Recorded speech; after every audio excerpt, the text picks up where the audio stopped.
ரொம்பவும் டேஸ்ட்டான இறால் பிரியாணி வந்து எப்படி செய்யலான்னு பார்க்கலாம்.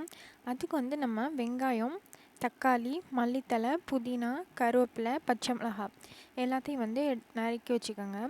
இப்போ வந்து இறால் வந்து நான் வந்து 1/2 கிலோ எடுத்து க்ளீன் பண்ணி வச்சுருக்கேன். இதுக்கு வந்து 1 கப் அரிசியை நல்லா கழுவி வச்சுக்கோங்க. இப்போ ஒரு பாத்திரத்தில் வந்து எண்ணெயும் நெய்யும் சேர்த்துட்டு பட்டை, ஏலக்காய், கிராம்பு எல்லாம் சேர்த்துட்டு நல்லா பொரிஞ்சதுக்கப்புறமா நம்ம வெட்டி வச்சுருந்த பெரிய வெங்காயத்தை சேர்த்து நல்லா வதக்கிக்கிறோம். அதோடு வந்து கட் பண்ணி வச்சுருந்த புதினா, மல்லித்தழையும் சேர்த்துட்டு நல்லா வந்து வதக்கிக்கிறோம். இப்போ எடுத்து வச்சுருந்த 3 பச்சை மிளகாயும் சேர்த்துட்டு நல்லா வதக்கிக்கங்க.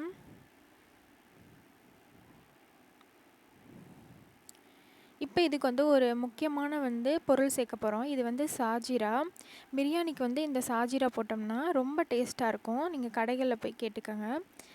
இது வந்து சீரகம் மாதிரியே நல்லா ப்ரௌன் கலரில் இருக்கும். இப்போ வந்து நம்ம வந்து தக்காளி சேர்த்துட்டு நல்லா வதக்கிட்டு, இப்போ இஞ்சி பூண்டு பேஸ்ட்டு 1 ஸ்பூன் சேர்த்துக்கிறோம். சேர்த்துட்டு நல்லா வதக்கிட்டோம். நல்லா வந்து எல்லாம் வந்து நல்லா வதங்கினதுக்கப்புறமா வந்து 1 ஸ்பூன் வந்து மிளகாய்த்தூள், 2 ஸ்பூன் வந்து மல்லித்தூள், வெறும் மல்லித்தூள் சேர்த்துட்டு நல்லா வந்து வதக்கிக்கிறோம். இப்போ பாருங்கள், எண்ணெயெல்லாம் பிரிஞ்சுட்டு நல்லா வதங்கிருச்சு. இப்போ நம்ம க்ளீன் பண்ணி வச்சுருந்த இறாலை சேர்த்துக்கிறோம். இறாலை சேர்த்துட்டு நல்லா சுருள கிண்டி விட்டுக்கோங்க. இப்போ பாருங்கள், இறால் எல்லாமே சேர்ந்து நல்லா வந்து வதங்கிருச்சு. இப்போ வந்து நம்ம தேவையான அளவு உப்பு சேர்த்துட்டு நல்லா வந்து கலந்து விட்டுக்கிறோம். இந்த டைமில் வந்து நம்ம தயிர் வந்து ஒரு 2 ஸ்பூன் சேர்த்துக்கிறோம். சேர்த்துட்டு நல்லா வந்து கலந்து விட்டுக்கோங்க.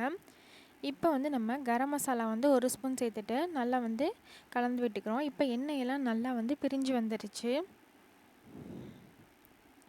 பாருங்கள் எப்படி இருக்குன்னு பாருங்கள். பார்க்கும்போதே வந்து சாப்பிடணும் போல் இருக்கும்.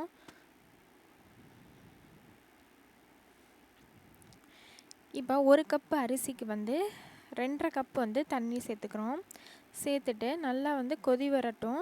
இப்போ பாருங்கள், நான் வந்து கொஞ்சம் கொஞ்சமாக கொதி வருது. இப்போ வந்து நம்ம க்ளீன் பண்ணி வச்சுருந்த அரிசியை சேர்த்துக்கிறோம். இப்போ அரிசி வந்து நல்லா வந்து கொதிச்சிருச்சு.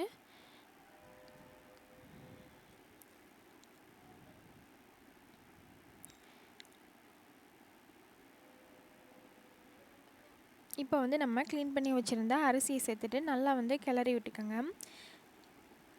இப்போ வந்து 1/2 லெமனையும் கட் பண்ணி புழிஞ்சு விட்டுட்டு நல்லா கிண்டி விட்டுக்கோங்க. இப்போ பாருங்கள், அரிசி வந்து 3/4 பாகம் வந்து வெந்துருச்சு.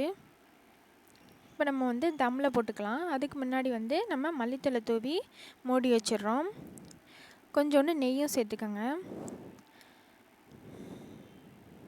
அவ்வளோதான், தம்மிலேருந்து இறக்கியாச்சு. இப்போ பாருங்கள், ரெடி ஆயிடுச்சு. அவ்வளோதான்.